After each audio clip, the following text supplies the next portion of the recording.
Hoy quiero hablar de un caso que ha desconcertado a historiadores y científicos durante siglos. Una epidemia de baile que hubo en el Sacro Imperio Romano Germánico, actual Francia. En julio de 1518, la ciudad atravesaba tiempos difíciles con malas cosechas, hambre, enfermedades y tensiones sociales, cuando al menos 200 personas comenzaron a bailar sin poder parar. Algunas hasta incluso murieron. Este fenómeno se llama la coreomanía de Estrasburgo. Estrasburgo, situada junto al río Rin, era una ciudad comercial con ferias frecuentadas por mercaderes de toda Europa. Fue aquí donde una mujer, erróneamente llamada Frau Trofea, comenzó a bailar en la calle sin razón aparente. Según los registros, no podía detenerse. Bailó durante 4 a 6 días consecutivos. Solo descansaba al caerse de agotamiento, pero volvía a bailar apenas despertaba. Y, todo eso, sin música ni alegría en su rostro. Simplemente no se podía controlar.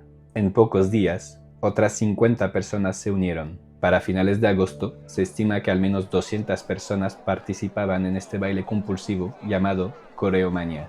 Bailaban durante horas y días sin comer, beber o descansar. Testigos declararon que algunos bailarines les pedían que se dieran misas en su nombre. Cuando caían de cansancio, seguían gesticulando en el suelo. El cuestionado historiador, pero no menos especialista del tema, John Wallet, describe que los bailarines gritaban, gesticulaban y suplicaban que le ayudaran a pararse.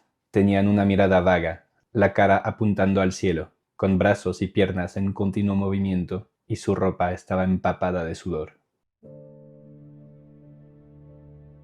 A medida que el fenómeno se propagaba, los nobles y ciudadanos más influyentes consultaron a los médicos de la ciudad.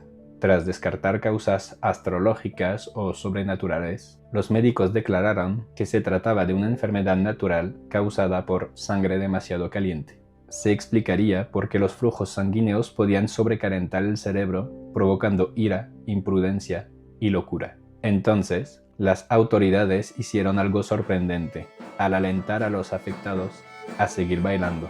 Se habilitaron salones, se despejó el mercado de grano y se construyó un escenario frente a la feria de caballos para que los bailarines pudieran bailar sin interrupciones.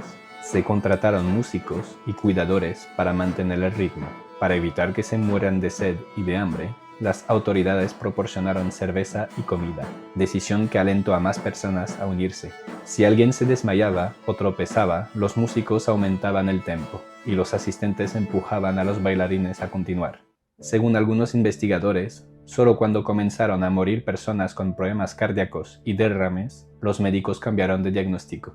Decidieron que no era un problema físico, sino una maldición divina, enviada por un santo enojado. Los bailarines fueron enviados a un santuario en Saverne, en las montañas de los Vosgos, a un día de camino, alrededor de un altar con un relieve de San Vito y la Virgen. Según la postura oficial, la epidemia disminuyó después de 3 misas y la mayoría de los bailarines recuperaron el control de su cuerpo. Aunque algunos casos han surgido hasta acabar el verano, el aislamiento de los casos y pequeños peregrinajes evitaron que se propagara la epidemia. A lo largo de los siglos, se han propuesto varias explicaciones, aunque ninguna es definitiva. La más probable es la histeria colectiva, debido a creencias y supersticiones. Cuando el espíritu humano se hunde en un profundo sufrimiento, puede reaccionar sorprendentemente a nivel físico. Así pasó, por ejemplo, en las grandes guerras mundiales. Después del traumatismo de las trincheras, algunos perdieron la vista a pesar de que sus ojos funcionaran perfectamente. En nuestro caso, el estrés extremo por hambre, enfermedad y condiciones de vida pudo haber desencadenado un fenómeno psicológico en el que el grupo contagiaba el comportamiento. Sin embargo, las reservas de grano no estaban tan vacías y las enfermedades no estaban proporcionalmente más altas en Estrasburgo que en otras partes de Europa.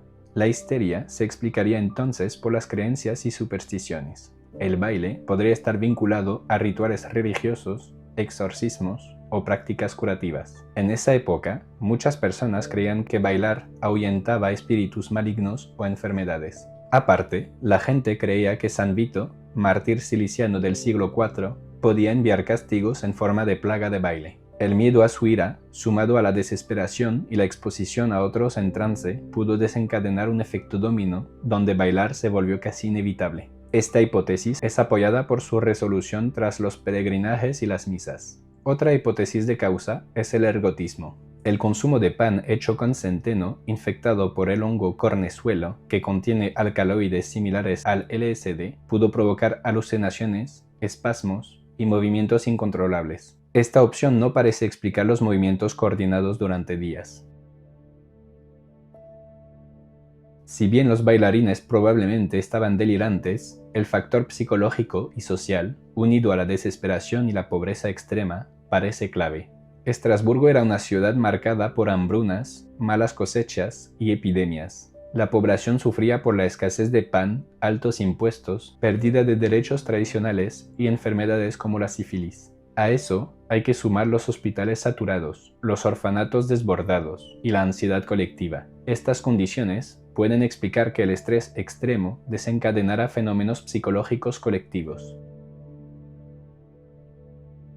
La plaga de baile de Estrasburgo es uno de los primeros ejemplos documentados de psicología de masas y fenómenos colectivos. La historia nos recuerda que la mente humana puede ser moldeada por el miedo, la cultura y la desesperación. A veces, incluso desafían toda explicación lógica. Gracias por escucharnos. Suscríbete a Atlas Vitae en YouTube, Spotify y Apple Podcast para descubrir más misterios de la ciencia y del cuerpo humano. Cada oyente que se une nos ayuda a seguir creando contenido. Déjanos tu comentario y cuéntanos qué historia te gustaría explorar en los próximos episodios. Nos vemos pronto en Atlas Vitae.